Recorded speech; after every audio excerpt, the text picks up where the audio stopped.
नमस्कार कन्या राशि वाले दोस्तों, स्वागत है आप सभी का हमारे इस ज्ञानवर्धक और ज्योतिष कार्यक्रम में।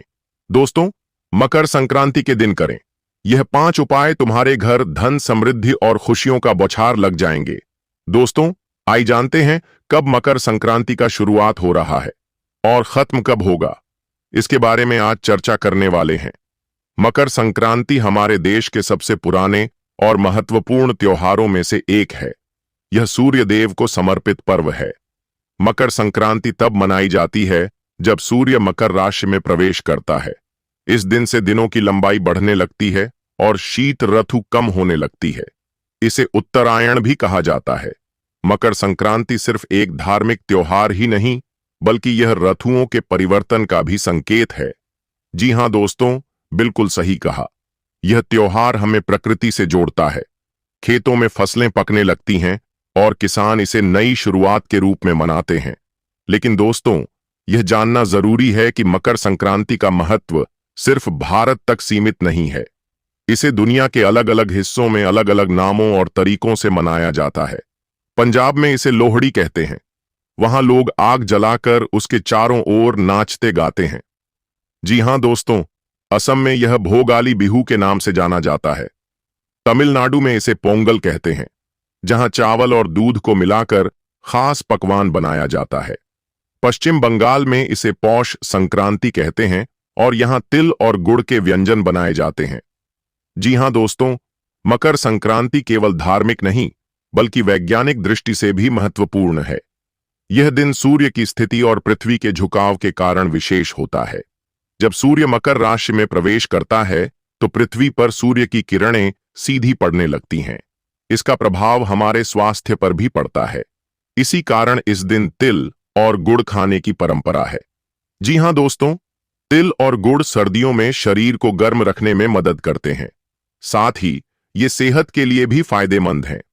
जी हां दोस्तों, पतंग उड़ाना भी इस त्योहार का अहम हिस्सा है। पुराने समय में लोग सुबह सुबह धूप लेने के लिए पतंग उड़ाते थे। इससे उन्हें ताजी हवा और सूर्य की किरणें मिलती थीं, जो स्वास्थ्य के लिए लाभदायक होती थीं। आज भी पतंगबाजी हमारे उत्सव का महत्वपूर्ण हिस्सा है।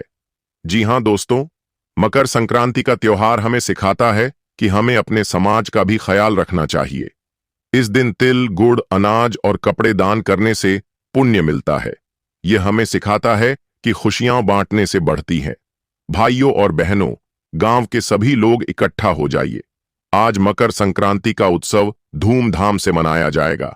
दोस्तों, एक और खास बात, मकर संक्रांति के दिन गंगा, यमुना और अन्य पवित्र नदियों में स्नान करने की परंपरा है।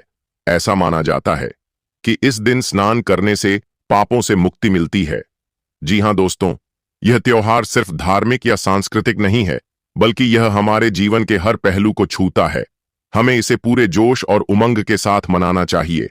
और दोस्तों, मकर संक्रांति हमारे जीवन में सकारात्मकता, समृद्धि और एकता का संदेश लाती है। यह पर्व हमें प्रकृति के करीब ले जाता है और सिखाता है कि हमें अपनी परंपराओं का सम्मान करना चाहिए। जी हां दोस्तों, मकर संक्रांति के दिन सुबह पवित्र नदियों में स्नान करने का विशेष महत्व है। यदि गंगा या अन्य पवित्र नदी तक पहुंचना संभव न हो तो घर पर पानी में गंगा जल मिलाकर स्नान करें। स्नान के बाद सूर्य को अर्घ्य दें और गायत्री मंत्र का जाप करें। इससे जीवन में सकारात्मक ऊर्जा और स्वास्थ्य लाभ प्राप्त होते हैं।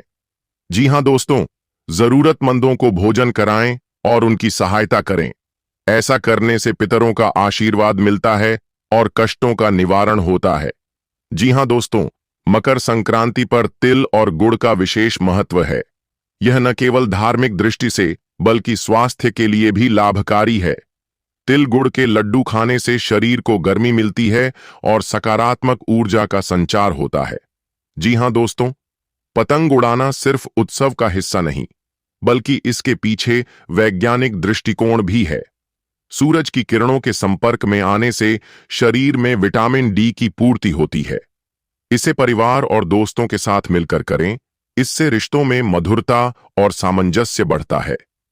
मकर संक्रांति पर तुलसी और पीपल के पेड़ की पूजा का विशेष महत्व है। तुलसी के पास दीपक जलाने से घर में सकारात्मक ऊर्जा का वास होता है। पीपल के पेड़ को जल चढ़ाएं और परिक्रमा करें। इससे जीवन की सभी बाधाएं दूर होती हैं। जी हां दोस्तों, मकर संक्रांति पर इन उपायों को करने से जीवन में सुख, शांति और समृद्धि का आगमन होता है। यह त्योहार न केवल धार्मिक बल्कि स्वास्थ्य और सामाजिक दृष्टि से भी अत्यंत महत्वपूर्ण है।